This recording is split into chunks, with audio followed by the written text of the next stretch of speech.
Knocking on the doorsteps of $4 million. Oh, it was so close here today, folks. Congratulations to everybody out there hitting all-time highs in your portfolio. Unbelievable to see. You deserve it. I want to say that right off the bat. Like anybody that's hitting all-time highs, you deserve it. A lot of times people can get this imposter syndrome. They're making money in the market. Their portfolio keeps going up and up and up, right? And they have this like imposter syndrome, like feeling like I don't deserve it. You deserve it, man. You're taking the risk with your money out there, investing your hard-earned money, putting in the work. You deserve the gains, okay? Absolutely incredible. Now, in regards to public count, look at this. I'm so happy I've been able to achieve this with using $0 of margin, $0 of margin, and holding $137,000 of cash in there as well. So I'm not even fully invested at the moment. I still have a good amount of cash. So if we have some sort of correction, major correction that happens in the next few months, we got cash ready to rock and roll. So it's just such a great feeling to see portfolio hit an all-time high and still have cash there. It's a beautiful, beautiful thing. By the way, don't mess around with margin, folks, okay?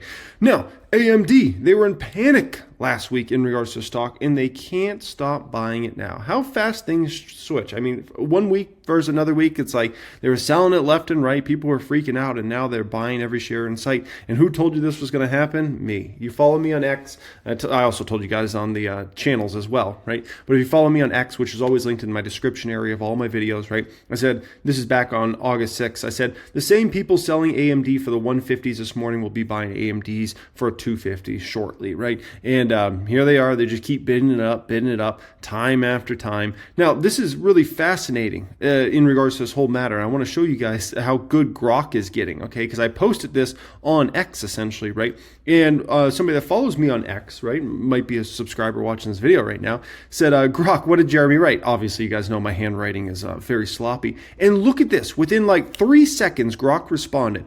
Jeremy's handwritten note on the AMD stock screenshot reads, they were in panic last week. He's highlighting the panic selling at lower prices, now up to $184.42 with massive gains. Spot on prediction so far with the laughing face.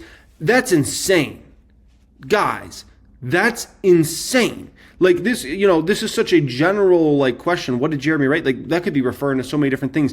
If you're a human, like, okay, like he's probably talking about the messy handwriting here, and you'd be able to decipher what's going on there in a matter of a few seconds. The fact that now AI is able to do this, this is one of the most impressive things I have seen AI be able to do so far. I'm like, okay, now we're really talking, right?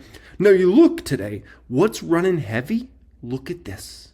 The smalls and the hated are running heavy. If I look at the public account here today, it's all the small caps and the hated stocks running the heaviest. Look at this. Other than AMD, obviously AMD is a whole separate situation there, right? So much bullishness for AMD for the next few years. But if you look, ELF, you'd put that in a small cap land. Revolve, RVLV, small cap land. PayPal, hated stock for the last several years. We know that, right? Used to be a $300 stock, fell all the way to the 50s. Cheesecake, small cap. Estee Lauder, one of the most hated stocks in the stock market. I mean, that stock was $370 just, a few years ago. And, just this year, Estee Lauder fell all the way, down to $50 or so, right? Hated stock continues to run. Now look at how well Estee Lauder is now performing for me. I'm now up 37% on that stock. It's happening quick, and it seems like just yesterday I was down big on Estee Lauder, right? And now we're up big. But look at that. Another almost 4 percentage point move here today for Estee Lauder. Adobe, another hated stock. Look at that move here today, 3.7%. Man, has Adobe been a hated stock. Fubo, small cap, 3.2% here today, right? Nike, oh my gosh, does it get more of a hated stock than Nike the past few years, right? And look at Nike, 3% plus move there. Celsius, small cap. Look at the momentum that's in Celsius right now, up almost another 2.5% today. We're now up 129% on Celsius stock, up $126,000. Unbelievable the momentum there at this point in time, right? So the smalls and the hated are running. Now, usually your later stages in the game, I should say, like later innings, right? usually when the smalls and the hated are running heavy. But the thing you got to understand is the smalls and hated are just starting to run. And usually if you are at the latter stages, like you could usually see the smalls and hated run for 3 to 9 months, folks. And so it just very, very recently, the smalls and the hated started to run. So you could still have several months of upward momentum. And if anything like this momentum carries through for the next few months, oh my gosh, like you could be looking at some of these stocks up another 40, 50, some even 70, 80, 90% from here. So just do keep that in mind. The momentum's tremendous in this space overall, okay? Now, in this video here today, I want to cover 3 core subjects, okay? Very important subjects. First up, I'm going to show you Cava's income statement. And the reason I want to do that, one, Cava stock crashed here today, right? So exciting restaurant chain. A lot of people are excited about it, right? They kind of like, oh, it's the next Chipotle. That's what people are calling Cava, right? But in the Mediterranean space. I want to show you Cava. And the reason I want to show you Cava is not just so we can look at Cava in general, but I want to show you how to properly look over an income statement. So I'm going to do something that's very important. I'd say probably there's a lot of folks watching this video right now that you don't know how to properly look at an income statement. I'm going to teach you exactly how to do that in just a moment here, okay? So buckle up, get ready to learn, okay? Number 2 thing we're going to get into in this video here today is my next big money moves, my next big sells in my portfolios, the next big buys. We'll speak about that in this video as well, okay? Third subject up here that we're going to speak about here today is how to run a portfolio the proper way. A lot of people do not know how to run a portfolio the proper way. They don't even have like an understanding of like how to run a portfolio. We're going to get into that as well in this video. There's only one thing I need from you. I'm not asking for any money. I'm not saying pay me. Only one thing. I need you to hit the like button. That is all I need from you. I need you to hit the like button on this video. If you could do that for me, it will mean the world, okay? And I'm just going to drop gems for you in this video, okay? I appreciate everybody being here as always, okay? Let's get into this. Alrighty, folks, here's how to properly look at an income statement of a company, okay? Here's what you do. You start right off the bat looking at the revenue, okay? You want to see you need the company's revenue to be going up over time. That's a sign of a healthy company. The stronger the revenue growth is, the stronger likely the company's business model is, okay? So if we look at Cava, strong revenue growth here, about 20%, okay? Great. That's a really, really positive sign right off the bat for Cava. Not that many companies are growing their revenues like 20%. That's phenomenal, okay? Now from there, what you want to do is you want to look at how fast as a percent expenses are going up for a company. This is going to give you a good understanding if the let's call it the profitability is going to go up much more rapidly in the future if you're seeing a company's expenses go up at a much less percentage than revenues. Now keep in mind, if a company is growing expenses, let's say 20% and revenue 20%, the profitability of a company can still increase. You may say, well, how's that possible? 20% shouldn't just equal out? No. You know why? Because in most company situations, their revenues are a lot bigger than their expense profile.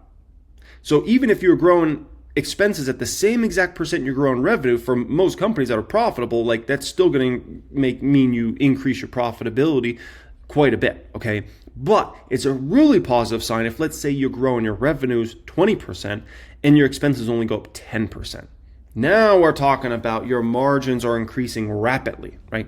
Now, if we look here, food, beverage, and packaging for the company was also up 20%. So they're not really getting any lift there, okay? Labor was up 19% versus revenues up 20%. So a little bit of lift when it comes to labor.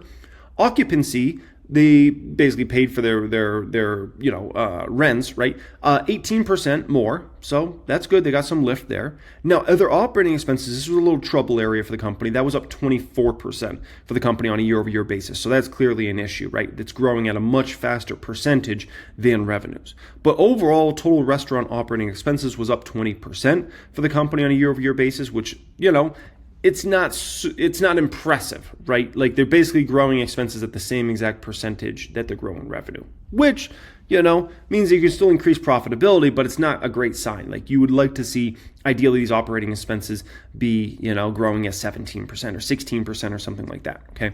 Now, general and administrative expenses, that was not too crazy for the company. That is up, a decent amount on a year-over-year basis, but it's not a crazy amount considering you think about a company like Cava, they're expanding all over the United States of America. You got to have a big team to pull something like that off, right? Depreciation and amortization, like that's just what it is as a base gets bigger of stores for Cava, more equipment, all that sort of stuff. Like your depreciation and amortization is going to go up over time. So, that's nothing crazy in my opinion. That's just going to be what's going to be. Like depreciation and amortization should continue to go up for, the next 10, 20 years for Cava overall. And it should increase quite a bit as they get more and more restaurants out there, right?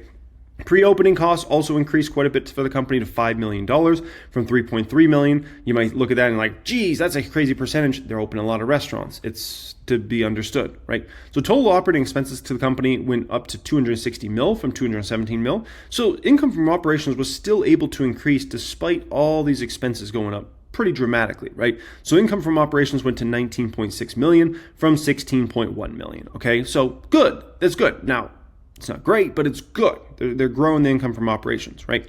Now, they got some interest income here that went down a bit for them. If you look here at income before taxes, 23.7 million versus $20 million. Okay, solid, right? Solid growth there.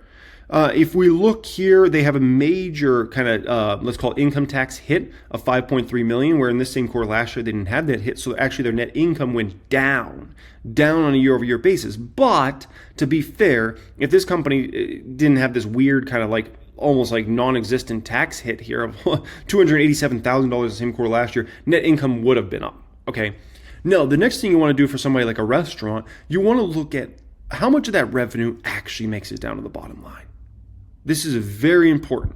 Now, in the restaurant industry, 2 to 5% is very normal. If you go over 5% net margin and you're in the restaurant industry, that's a pretty good sign. If you go over 10% and you're in the restaurant industry, if you go over a 10% net margin, you're special. Like special. That's incredible because, it's just a very, as anybody that's ever run a restaurant in their life, every single person will tell you it is a brutal industry. Don't get into that industry. It is brutal, right? Only the strongest of the strong survive. Like it's tough, okay? So when we look at Cava here, they actually have a decently impressive net income percentage, even though they're very young in their life cycle. So they're at 6.4%. That to me, diluted EPS came at 16 cents versus 17 cents the same quarter. That to me shows that Cava could actually be one of the very special companies that not only could they expand all over the United States of America, but they might be able to get to double-digit net income as a company matures over the next, let's call it 10 years. So would I be surprised if Cava eventually gets to a net income percentage of 10, 12, or maybe even 14%? I wouldn't be surprised. And that puts them into a very special category. But you can't just assume that's going to for sure happen, right? There's always a potential that doesn't happen. So the overall, I'd give Cava's income statement here a C+ grade. It's got some very positive things like the revenue growth, right? Income from operations going up, but it also has some things where you would expect the profitability to be increasing at a faster clip than it is increasing, right? So I give them a C+ grade, borderline B- for Cava here overall. Now, when it comes to these sorts of companies, you also want to look at their same store sales, and we're finding a very troubling trend. Now, you could broaden this out and say this might mean the economy is actually much weaker than the government data says, right? Because you look here and you look at Cava's same-store sales. It went from 21.2%, shockingly great number, like growing same-store sales at 20% clip, oh my gosh, to then down to 10.8%, whoa, okay, it basically got chopped in half. Now down to 2.1% in the latest quarter, uh-oh. Now, if you just knew that, you might say, oh my gosh, like Cava's got serious issues. Like what is going on with this company? These comps might go negative.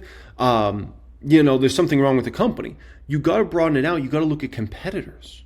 And what we're going to find is Chipotle had a very similar phenomenon. They went from 5.4% positive comp to negative comp, 0.4% to negative 4% comp.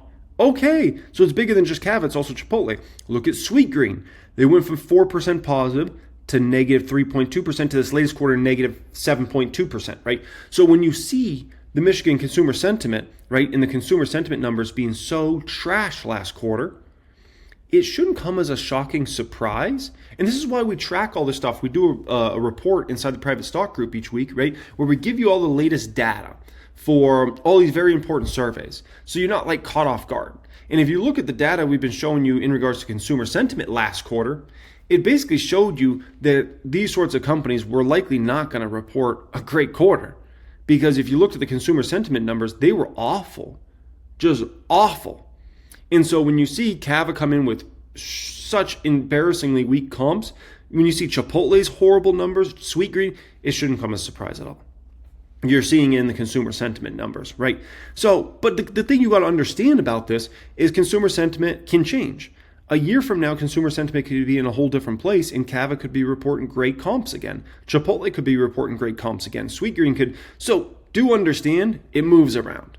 In a year from now, this could be totally different comp profile, and we could be talking about, wow, Cava looks great again. Chipotle looks great again. Sweetgreen looks great again.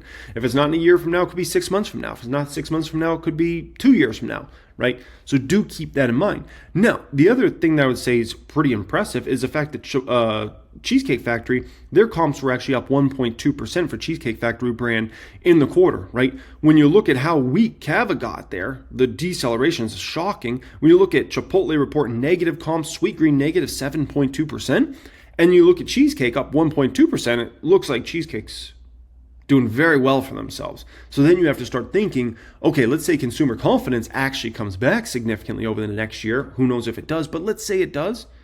What are the comps going to be? Who's going to benefit the most from that, right? So that's something to kind of keep in mind. No, this is a bigger point I got to make here around stock price, okay?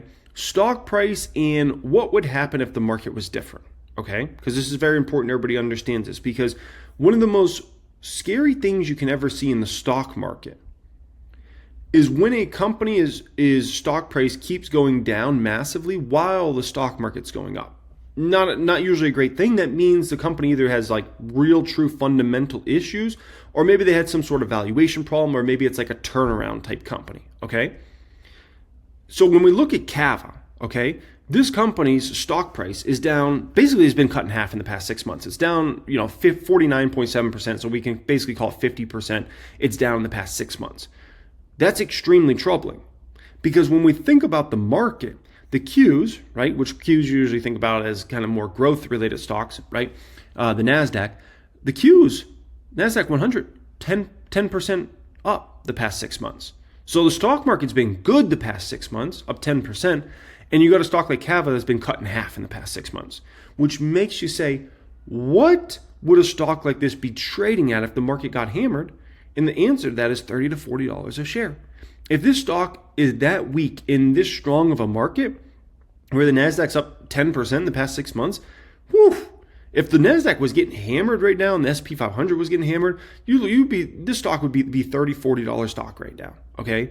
Which is scary, and that's why you have to be a little careful with buying into some of these companies that have higher valuations, right? Which when we check on Cava's valuation, we're going to find here, which, I actually kind of like Cava as a long-term investment, but I got to acknowledge the fact that this is a scary stock to invest in. Because look at the valuation of the stock. Forward P is 100 plus. 2-year forward P is just under 100, okay? So think about if, let's say, we get a major correction in the market, like this stock could fall another, 40 or 50% from here into that $30 to $40 range. If all of a sudden the SP 500 NASDAQ got hammered in the fall time or winter time or something like that. And that's just something to factor in, and that's no fun. It's no fun to, buy a stock now and then it goes, next thing you know, you're looking and you're down 40 or 50% on that stock. That's rough, right? When I go down like 20% on a stock, I'm like, oh man, we're getting hammered on this one, right? Go down 40, 50% on a new investment? Oh, brutal, man, brutal. So this is just something to kind of factor in here, okay? Now, for those of you that are looking to take things up to a higher level, you enjoyed that piece I just gave you there, right? You want to learn more about income statements, balance sheets, cash flows.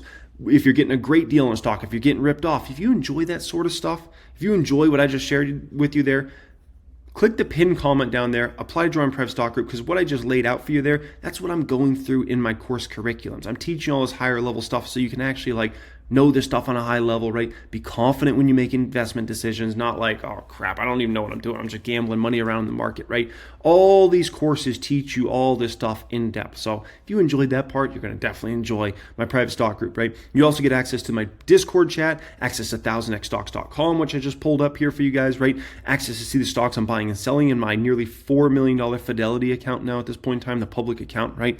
So I think you'll enjoy that thoroughly if you just enjoyed that portion there, right? Okay, next part up here. Let's talk about my next big money moves, and then we'll talk about how to run a portfolio properly, okay? So what I'm showing you now at this point in time is the public account, okay? These are all the positions in it. Meta's, the big dog position is 31% weighting of the portfolio. AMD is the next biggest down, about 12% weighting. And then we go 8% with Amazon. Celsius, it is now 5.6% of the portfolio. Nike's at 5.2%. Cake is at 5.2%. That's actually crazy. They're both at 5.22. Palantir's at 4.6%. Estee Lauder's at 4.2%. PayPal's at about 3.5% here. We have the nice cash position of 3% there, right? And then we have Elf at a 3% position. SoFi's at about a 3% position. Adobe's at 2.6%. Google's at 2.2%, Fubo is at 1.8%, Honest is at 1.2%, and we have Revolve and The Planet both a little over 1% each, okay? So, portfolio as far as amounts, we're up right now over $2 million. That does not account for all the profits I take in this year and in past years. This year alone, already booked $613,000 in profits. Call me tax man, okay? Alrighty, so here's the deal. Here's what I'm thinking about for my next big moves, okay? If we look at Meta's a natural stock that I should want to sell shares of. Why? Because the percentage, it's such a massive position in the portfolio. I mean, look at a day like today. A day like today is a perfect example. This portfolio should be over $4 million here today. But what held it back? Right there. It was Meta. So if Meta stock goes wrong, let's say in the next year, 2 years or whatever, it could hurt the portfolio tremendously. I mean, it's just the way it is. It's 31% weighting in the portfolio, right? So the rest of the portfolio could be doing tremendous, but I mean, if Meta got hit, ugh. Now, here's my issue with Meta, right? We know it's got a great business model. We know Zuckerberg's a beast. We know the company's income statement, balance sheet, cash flows are top tier. And we know they're spending aggressively for the AI future. But here's why it's tough for me to sell Meta. Look at the forward P in the stock. It's 27. It's 27. Like for a company that last quarter, didn't they just grow their revenues 20% plus? Didn't they just grow net income like, I think it was like 38% or some crazy number like that last quarter? And the forward P's in the 20s? How in the world am I going to sell Meta? Like that's a tough sell. That's a tough sell, man. I mean, let's run some projections on Meta. I don't think I have Meta projections saved here in my saved files. Nope, I don't have any Meta projections saved at this point in time. So let's just play around with some just rough numbers for a base case around Meta, okay? So let's say Meta grows revenues. You know, they've been growing revenues 20% plus. So let's just say a base case is like 15% per year, okay? Not something that's crazy. They're going to have Threads monetization coming in the next few years. That is basically an untapped opportunity. The WhatsApp opportunity is massive. Facebook and Instagram continue to grow. They continue to grow ad spend there, right? And let's say they grow net income here at about a 20% clip for this company. 15% top line, 20% bottom line. You're easily commanding, I would say, a 27 P ratio, which is, in my opinion, low for that sort of growth rate, but we'll plug it in, to a 32, right? This is very fair conservative case here. I'm still getting a CAGR. Even if I was buying Meta today, I'm still getting a CAGR of 20% plus over the coming years. That's a tough stock to sell. If ever I can run a base case on a company and I run them in the CAGR's a 20% plus clip, dude, how am I going to sell that stock? And so I look at Meta and I'm like, if this stock was priced at $1,100 or $1,200 today, I would feel different. I would be like, you know what? The CAGR is much lower because if the stock was valued there, the CAGR would be significantly lower than 20-something%, right? If it was $1,100, $1,200 stock here today. So it'd be much easier for me to say, you know what? Let's go ahead. Let's cash some shares of Meta, right? But in the 700s, it's near impossible, right? AMD's just started a multi-year move, so I'm in no rush to get out of those 2,555 shares there, right? Amazon's one of those stocks, it's almost impossible to sell that stock, especially given that it's less than 10% weighting in the portfolio. Like Amazon just has growth as far as I can see, like e-commerce, AWS, advertising, like it's unbelievable, right? Celsius, once that one goes over 100, that's probably the moment I start to consider maybe cashing some shares here and there, right? But they have a diversified business. They're a giant now in the energy drink industry between them and Alani. Once it goes over 100, we can talk. But for now, I'm still not interested in selling. It's 56, right? Nike's at the first innings of a turnaround, so I'm not even, or we can call it the second inning of a turnaround, so I'm not even remotely interested in selling Nike anytime soon. Cheesecake's got growth for the next decade plus, so I'm not interested in selling cheesecake, and the valuation on cheesecake is still so compelling. Like, we're talking about a company in cheesecake, right, that has growth in North Italia and the Flower Child concept, plus the other concepts, for as long as we can think, and the forward P's under 20. Come on, man. Like, I can't sell cake anytime soon. Plus, that one pays me sweet, fatty dividends every 3 months. It's beautiful to just sit back and collect those dividends, and then I get to go buy more cake shares and more of shares of other stocks, right? Palantir, Palantir's one I've lightened up on significantly over the last number of months. My plan is not to lighten up on the position anymore. I want to hold this other 1,000 shares just for the long term, just in case I'm wrong and Palantir becomes a trillion-dollar, multi-trillion-dollar company. I think the odds of that are lower as far as at least in the next 5 years. So I think Palantir is going to have, my opinion is Palantir stock's going to see, basically if we fast forward, let me put it like this. If we fast forward as 5 years in the future, I think Palantir is going to be around the stock price it is now or lower. That's my opinion, but I'm going to hold 1,000 shares just in case, because who knows? Like, maybe Palantir revenue growth goes 50, 60, 70%, right? I have my doubts about that. But what if it happens? I want to still have some skin in the game. The company's done nothing but execute on the highest level the past 3 years. So, I'll hold that 1,000 shares and we'll see what happens there, right? Estee Lauder, and I've already taken so many profits from Palantir, it's insane. Now, Estee Lauder, that one's still beginning, like inning 2 of the turnaround play, kind of like Nike, so I'm not interested in selling that one anytime soon. PayPal, I already lightened up on the PayPal position, right? But at the end of the day, like, PayPal's just a really solid company. It's just a boring company, right? Puts everybody to sleep.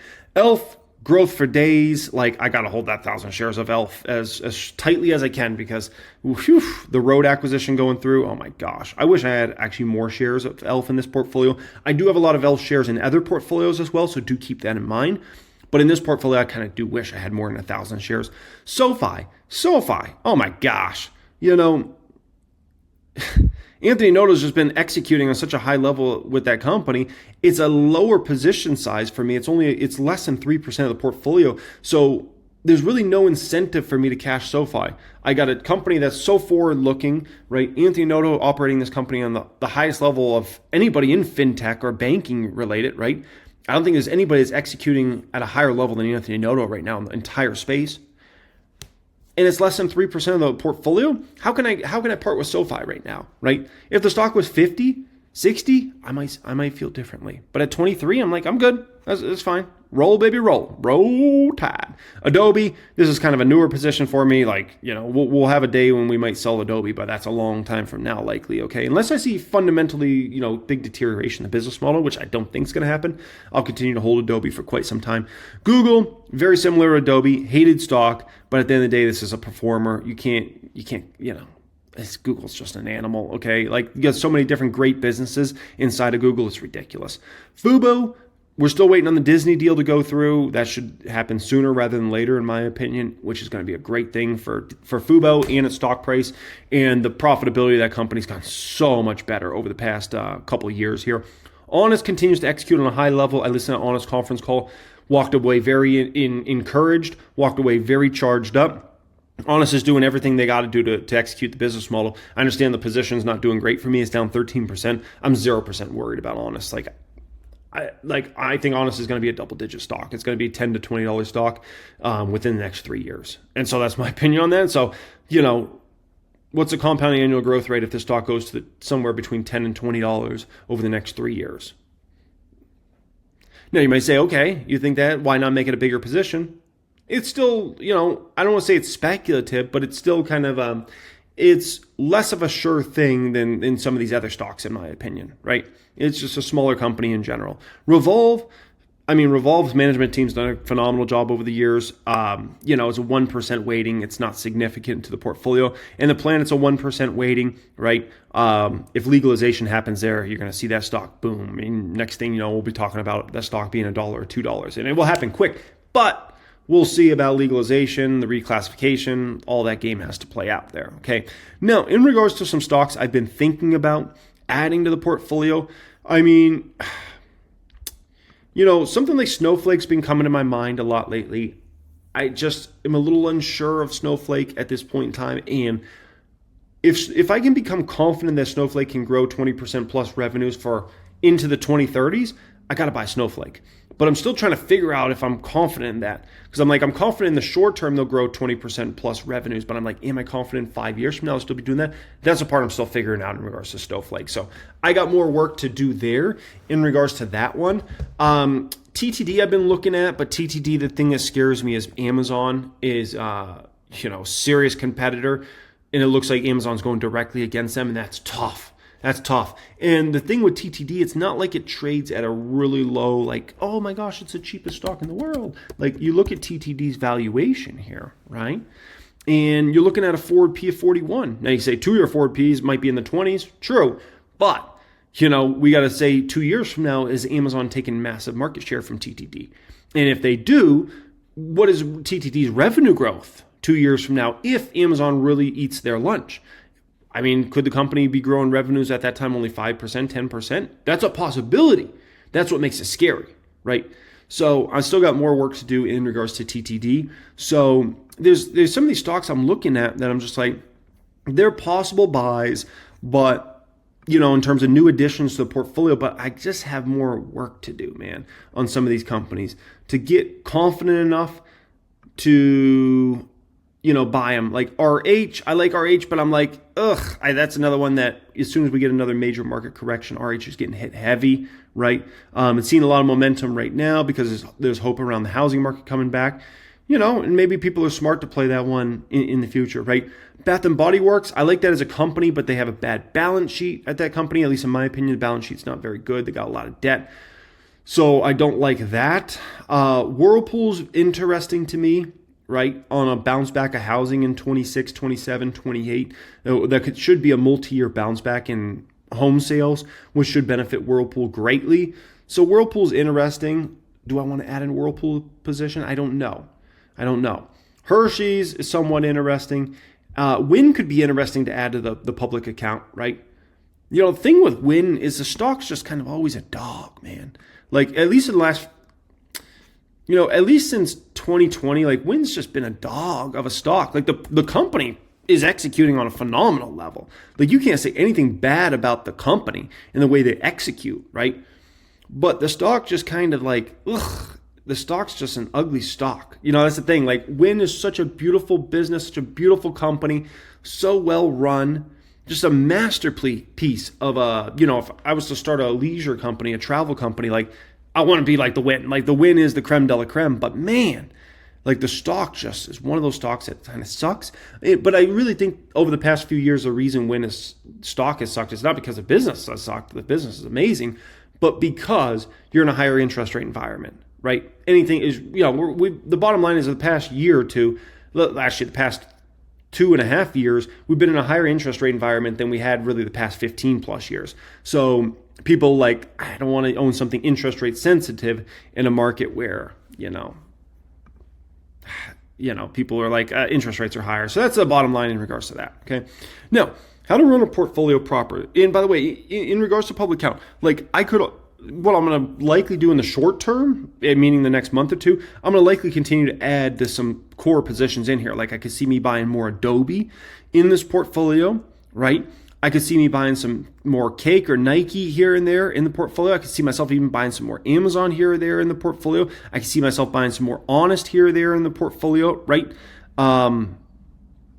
A plan is kind of tempting with the potential reclassification. I just don't know how much I can trust Trump to actually get it done. So I don't know. We'll see. All right, let's talk about how to run a portfolio the proper way, which I think is a really important subject we're going to speak about in this video, okay? Listen, Here's how a person runs a portfolio. Here's how like an average retail investor unfortunately runs a portfolio. They buy a random stock, and then you know what they do? They buy another random stock, they buy another random stock. There's no like strategy or discipline into building and constructing this portfolio the proper way. It's like if you were to build a house, right? You wouldn't just be like, let's just throw some plumbing up and throw some, no, there's like a very specific way you need to build a house, right? We're going to start with getting the plumbing all ready and digging stuff into the ground, and then we're going to pour a foundation. It's like a whole process, right? That process is so important if you're building anything in life. And when people go to build a portfolio, they're not even thinking about process. They're just like buying some random stocks. And I did the same thing when I first got in the market back in 08, 09. I had no clue on how to properly build a portfolio. That's what I learned over the years, right? But I had no clue at first. So what I was doing was I was just, buying some random stocks. Like back then we were going through the great financial crisis, the great recession.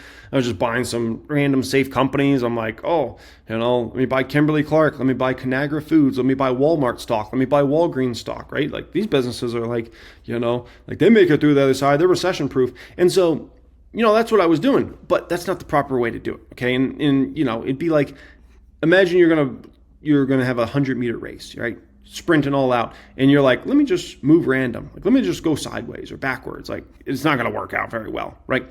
So if you've been through my private stock group over time, right, and you've learned from me over the years, I always preach GVD 1, 2, 3, right? GVD 1, 2, 3. What does that mean? What does it mean, GVD 1, 2, 3, right?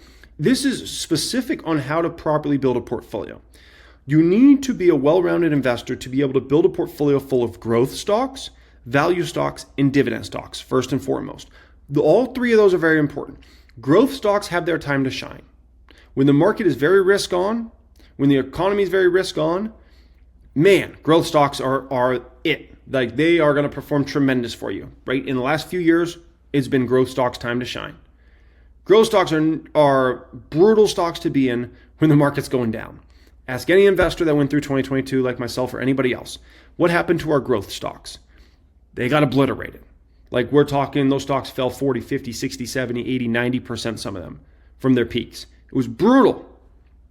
What comes in handy when you're going through one of those sorts of brutal markets? Value stocks and dividend stocks. Traditionally, value stocks make it through the other side just fine. They don't go down nearly as much.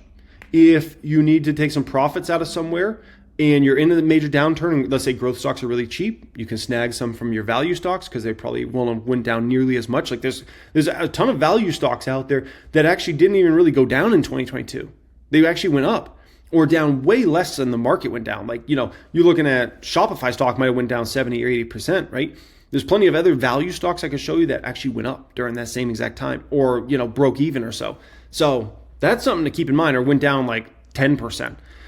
And additionally, dividends come clutch when? They come clutch all the time because your portfolio is constantly having money thrown in it, every 3 months, and you don't have to worry about selling.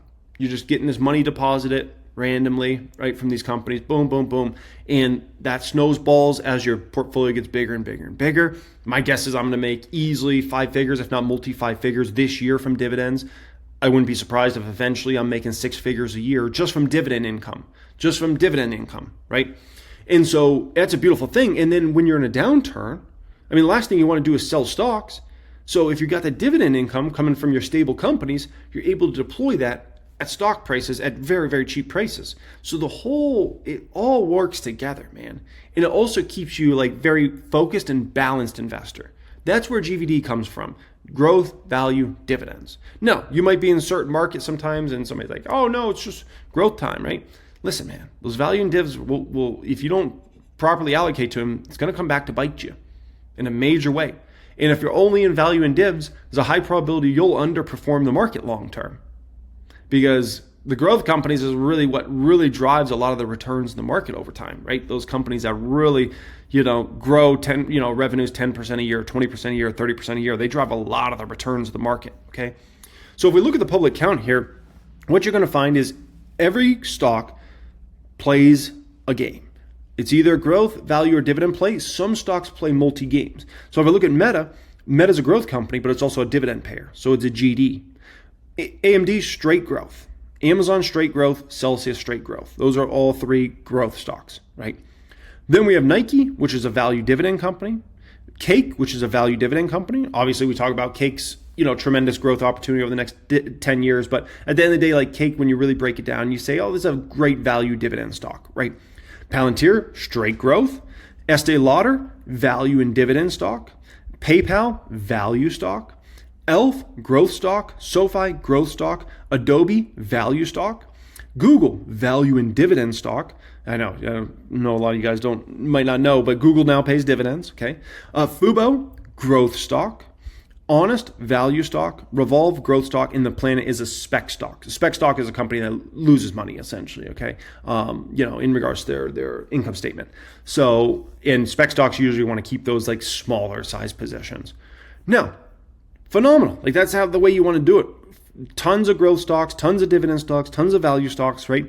How many stocks do I have paying me dividends? 1, 2, 3, 4. So I have 4 stocks that pay me out dividends every 3 months in this portfolio, right? Or is it 5, right? Wait, 1, 2, 3, 4, 5. 5 stocks that are paying me out dividends. It's beautiful. It's beautiful, man. That's how to properly do it. Now, I'm always going to lean heavier to growth stocks. Why? Growth stocks, if you're in the right growth stocks, they're life changers, right? If we think about my greatest stocks over time, we had Tesla, which was a 2,000% plus gainer, right? We think about Meta, a 577% gainer, right? We think about Palantir, 2,400% gainer.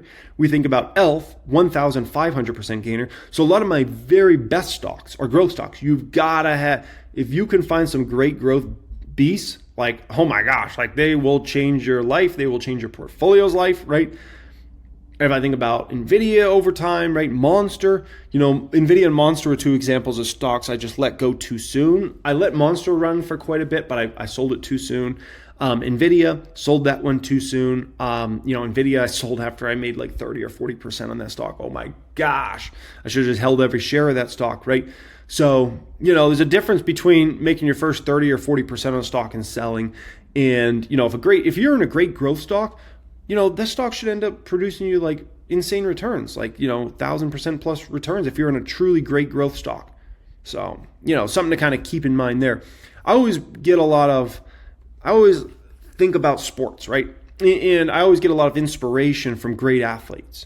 And so Floyd Mayweather would be usually respected as the best boxer of our lifetime, right? One of the best boxers ever, but the best boxer of our lifetime. And the thing I learned from him in the way he approached boxing was he was not just some, if we think about like Mike Tyson, like why do we think about Mike Tyson? Like we think about him as he just had crazy power. He was just knocking dudes out, right? But Mike Tyson lost a lot of fights, right? And that's what happens if you're a little bit of a one-dimensional fighter. Floyd Mayweather was great at everything. He was the best defensive fighter likely in the history of the sport. He was great at throwing punches very rapidly, making those punches connect, keeping guys off him, understanding strategy of what punches to throw at the right time, setting up his punches. It was unbelievable, right? And so when I think about how I adapt somebody like his game to my game of stock market investing, that's how you do it. You've got to be great across the board. You've got to be great at picking growth stocks. You've got to be great at picking value stocks, dividend stocks, understanding when the right time to really invest aggressively is, and understanding when the time is to lay back a bit, right? And say, you know what? I'm going to chill a bit right now. I'm still going to do my weekly buys, but I'm not going to invest aggressively right now, right? I'm going to let the market do the work for me right now. I'll let my value and dividend stocks do the work for me. And so, that's just a little piece there. But you want to stay focused on the long term when building your portfolio. Always remember, you're building a portfolio for the next, 5, 10, 20, 30 years. And so when you're thinking in 5, 10, 20-year time horizons, you think about the portfolio a little differently than if you're thinking about how am I going to build this portfolio for the next 6 months? Oh, there's Trump tariffs. How am I going to deal with that for the next 9 months? Like, come on, man. Like, we got to be thinking about how we're going to build these portfolios for the next president, right? How are these companies going to perform for the next 15 years? Past the current politicians, will have a whole new group in 15 years from now. Well, I don't know. Maybe Congress won't, because that's a whole situation. But anyways, guys, you get my frame of thought here, right? Long term, think long term. be invested into companies that you're confident in are going to do great for the long term, not just companies that might benefit for the next 6 months or 9 months or 3 months, or, oh, I got to stay away from this company because they might do bad in the next 6 months. Who cares? If you're going to do great over the next 6 years, pounce. Make it happen, okay? Appreciate y'all joining me as always. Hope you got a ton of value out of this one. Let me know in the comment section if you did. Additionally, if you're looking to take things up to a much higher level than where you're at, you want access to my private stock group, private wealth group, 1000xstocks.com. That will be pinned comment down there. Click on that, fill the form. Let's get you access in there. Much love and have a great day.